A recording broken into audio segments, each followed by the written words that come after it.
¿Qué tal? Vamos a hacer este problemita de examen de la carrera de Ciencias del Mar de la Universidad de Las Palmas de Gran Canaria. Dice así: un cuerpo de masa 20 kilogramos se lanza desde el origen de un sistema de referencia OXY con una velocidad inicial de 15 metros por segundo. Es decir, que es una velocidad vertical porque aquí esto está acompañado del vector unitario o versor J. En el momento del lanzamiento aparece una ráfaga de viento que ejerce una fuerza sobre el cuerpo sostenida en el tiempo dada por esta expresión. Veamos, esta fuerza del viento tiene una componente horizontal que depende del tiempo, pero tiene una componente vertical que es constante. Dice, indique en un dibujo el sistema de referencia inercial que ha seleccionado y realice en el mismo un dibujo aproximado de la trayectoria que describe el cuerpo, así como el diagrama de cuerpo libre en 2 puntos arbitrarios de la trayectoria. Sobre lo de realizar en un dibujo aproximado de la trayectoria que describe el cuerpo, esto lo vamos a dejar para el final, y ya vamos a discutir ese punto. Parte B. Aplique la segunda ley de Newton para determinar el vector aceleración en todo instante de tiempo. Y la parte C, determine las ecuaciones del movimiento, que no son ecuaciones, son funciones. Las funciones que determinan el vector posición y el vector velocidad en todo instante. Y D, determine la altura máxima y el alcance máximo. Así, preguntas típicas. Vamos a la resolución.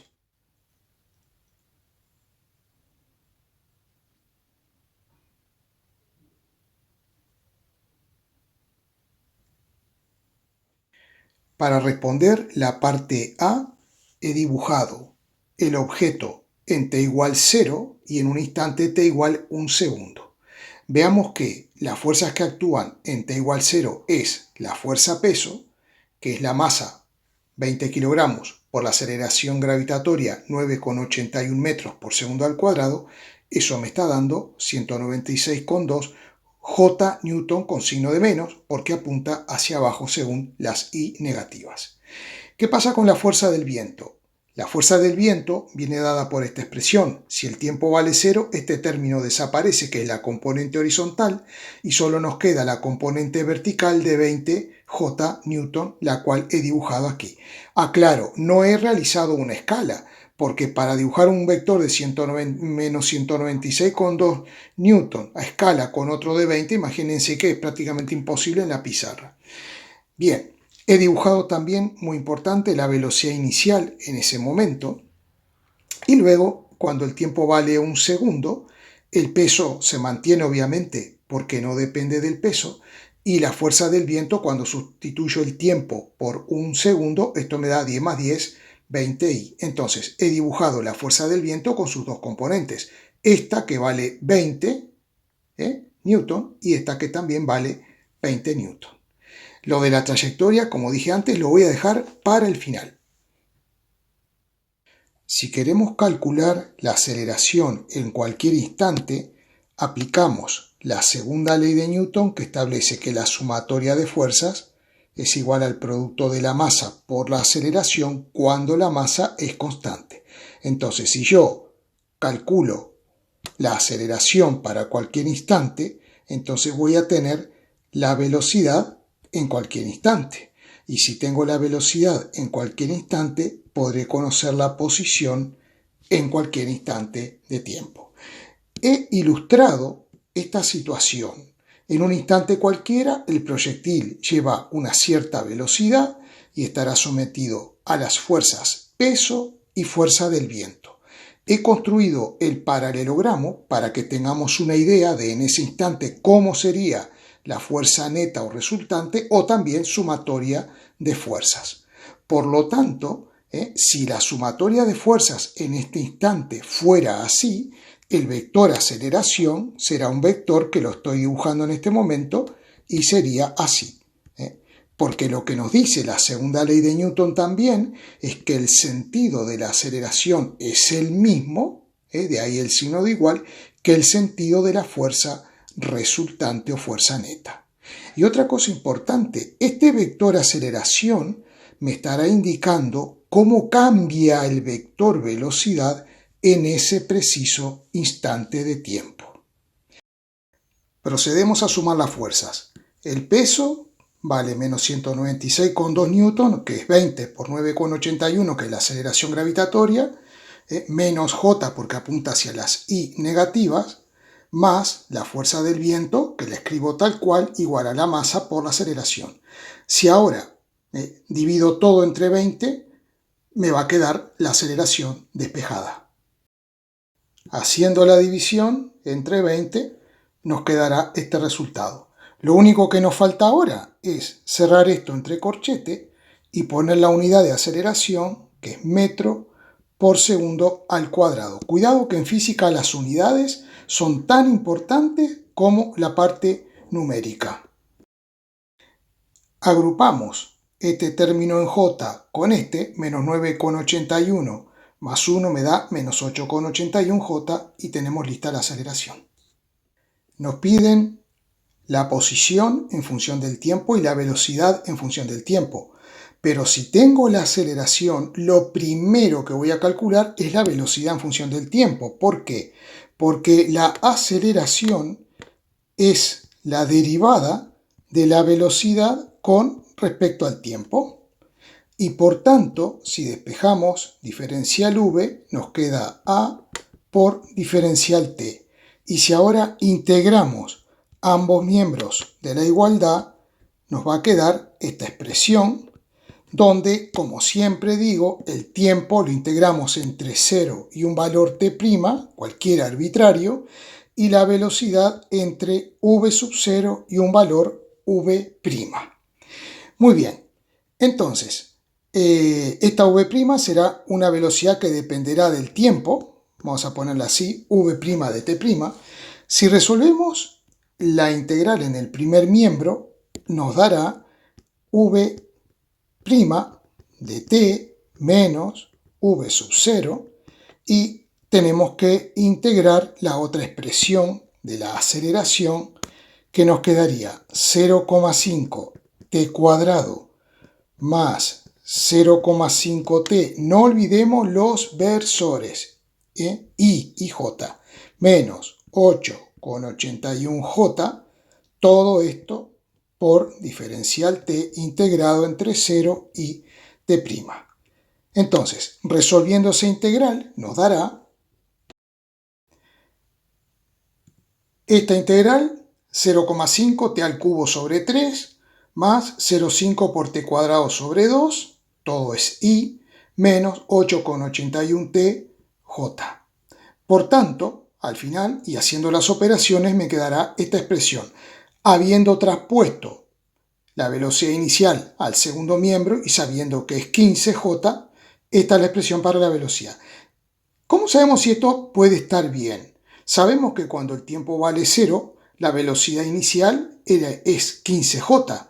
Por tanto, si nosotros le damos al tiempo el valor 0, todos estos términos se nos van y no queda que la velocidad es 15j justamente cuando el tiempo vale 0, lo cual es correcto. Ahora lo que podríamos hacer es agrupar este término en j con este para darle una expresión final a la velocidad. Finalmente, y quitando las primas, para el tiempo y para la velocidad nos queda que la velocidad en función del tiempo tiene esta componente horizontal en el eje X, o paralela al eje X, y esta componente paralela al eje Y, o componente vertical de la velocidad. Y ahora tenemos que obtener la posición, que lo haremos, ya que conocemos la velocidad.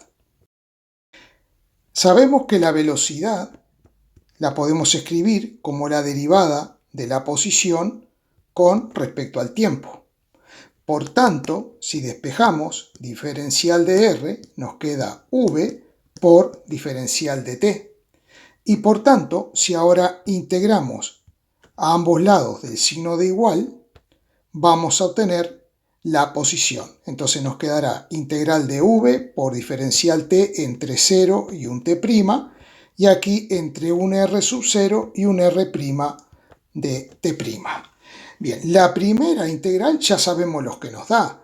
La primera nos va a dar r' de t, y transponiendo al segundo miembro nos quedará r sub 0 más tenemos que resolver la integral entre 0 y t' de la expresión de la velocidad, que es 0,17 t al cubo más 0,25 t al cuadrado y más menos 8,81 t más 15 j.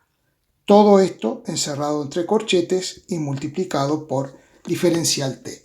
Es decir, que resolviendo esa integral y sustituyendo r sub 0 por 0, porque sale del origen, la expresión nos quedará. El resultado de esta integral me da 0,17 por t a la cuarta sobre 4 más 0,25 por t al cubo sobre 3 por i evaluado entre 0 y t'. Para la velocidad me olvidé de poner esto, vale, los límites de integración, pero lo que pasa es que cuando sustituya por 0 se me va a ir y simplemente me va a quedar, en donde está t me va a quedar t'. Y luego cuando generalizamos quitamos t' y ponemos simplemente t, así que no cambiaría mucho. Bien, el resultado de esta integral es menos 8,81 t al cuadrado sobre 2, y el de esta es más 15 por t, y todo esto es j, evaluado entre 0 y t'. Por tanto, sustituyendo t por t' y t por 0, y luego ya quitando los primas, la ecuación para la posición en función del tiempo me va a quedar. Lo único que nos faltaría es poner unos corchetes para indicar la unidad de la posición en el sistema internacional, que es metros. Entonces, vamos a ver, ¿esto podrá estar bien o habremos cometido algún error? Vamos a ver la posibilidad de que esté bien. Si sustituimos el tiempo por t igual a 0, todos estos términos desaparecen y me da que la posición cuando el tiempo es 0, y efectivamente concuerda con la letra del problema. Para finalizar, me piden la altura máxima y el alcance máximo. Teniendo la posición en función del tiempo expresada con sus componentes en x, que será esta, y su componente en y, que es esta, la altura viene dada por esta expresión. Entonces vamos a escribirla. Y, que es una función del tiempo, es igual a menos 4,4 t al cuadrado más 15 por t. Y si queremos saber el valor máximo de la altura, ¿qué es lo que tenemos que hacer? Tenemos que calcular la derivada primera de esa función e igualarla a 0, y con eso calcularemos el instante en que la altura tiene un máximo. Luego, con ese valor de tiempo calculado, lo sustituimos en la función de la altura y ya sabremos cuál es la altura máxima. Por tanto, vamos a hacer la primera derivada y nos dará menos 4,4 por 2t más 15. Por lo tanto, esto nos da menos 8,8 por t más 15, e igualando a 0 y despejando el tiempo, nos dará 1,7 segundos. Lo sustituimos en la función de la altura y por tanto la altura máxima será 12,8 metros. Voy a explicar otro método para poder calcular la altura máxima. El otro método es el siguiente.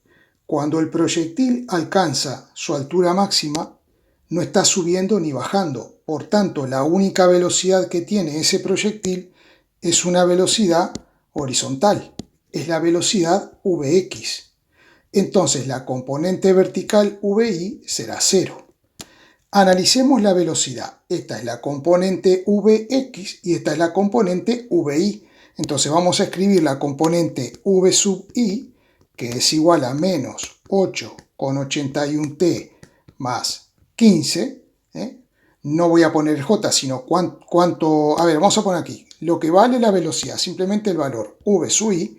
Entonces le vamos a exigir que valga 0 y calcularemos cuál es el instante de tiempo que corresponde a este punto, cuando la velocidad en i vale 0, y luego sustituimos ese tiempo en la fórmula, en la función de la altura, y es otra forma de calcular la altura. Vamos a ver, si despejamos el tiempo de aquí, nos quedará que el tiempo es igual a menos 15 sobre menos 8,81, y eso nos dará 1,7 segundos, que coincide con el instante anterior, y luego sustituyendo en la función de la altura nos da lo mismo, 12,8 metros.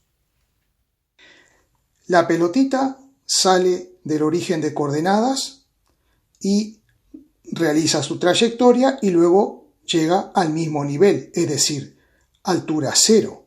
Por lo tanto, sabiendo que cuando llegue al suelo nuevamente la altura será 0, escribimos esta ecuación, que es la de la altura, y de t es igual a menos 4,4 t al cuadrado más 15t, y le exigimos que valga 0. Entonces, vamos a poder hallar el valor o instante de tiempo para el cual la altura es 0, lo sustituimos en la función de x y tendremos la x máxima. Entonces, aquí nos queda una ecuación de segundo grado incompleta que podemos escribirla de esta forma. T es igual a menos 4,4 por t más 15 igual a 0. Y una posibilidad es que t sea 0, porque si en este producto t por esto tiene que ser 0, una posibilidad es que t valga 0. Y la otra posibilidad es que menos 4,4 por t más 15 sea igual a 0, con lo cual el tiempo, despejándolo, nos dará 3,4 segundos. ¿Cómo es que tenemos dos instantes de tiempo? Tenemos dos instantes de tiempo porque la altura vale 0 cuando el proyectil parte desde el origen de coordenadas, es decir, con i igual 0 en t igual 0, y luego cuando llega al suelo nuevamente, que nos da este instante. Ahora sustituimos esto que nos dio este tiempo en la función de x y tendremos la x máxima. Haciendo las operaciones nos dará 9 metros. Ahora viene una advertencia muy importante. Hay que prestar mucha atención. Cuando quisimos calcular la altura máxima, la función altura tiene un máximo, que es la altura máxima. Pero x no tiene ningún máximo ni ningún mínimo. X es esta función que no tiene ni máximos ni mínimos. Por tanto, cuando nosotros quisimos calcular la altura máxima, vimos dos métodos. Una fue hallar la derivada primera, igualarla a 0, calcular el tiempo y sustituir en esta función para hallar i. Y la otra fue que la velocidad en i es igual a 0, calculamos el tiempo, sustituimos en esta función y tenemos i. Pero la única forma en la cual nosotros podemos hallar la x máxima es exigirle a la i que valga 0. Ahí calculamos el tiempo y ese tiempo lo sustituimos aquí y vamos a poder hallar la x máxima. No podemos hallar el máximo de esta función para calcular el tiempo porque simplemente no lo tiene. Esta función no tiene ni máximo ni mínimo. Ojo con eso. Bueno, espero que se haya entendido. Como siempre, si les gustó, ahí pueden darme un like, ¿no? No está de más, dejar un comentario. Y nos vemos en el próximo vídeo. Gracias.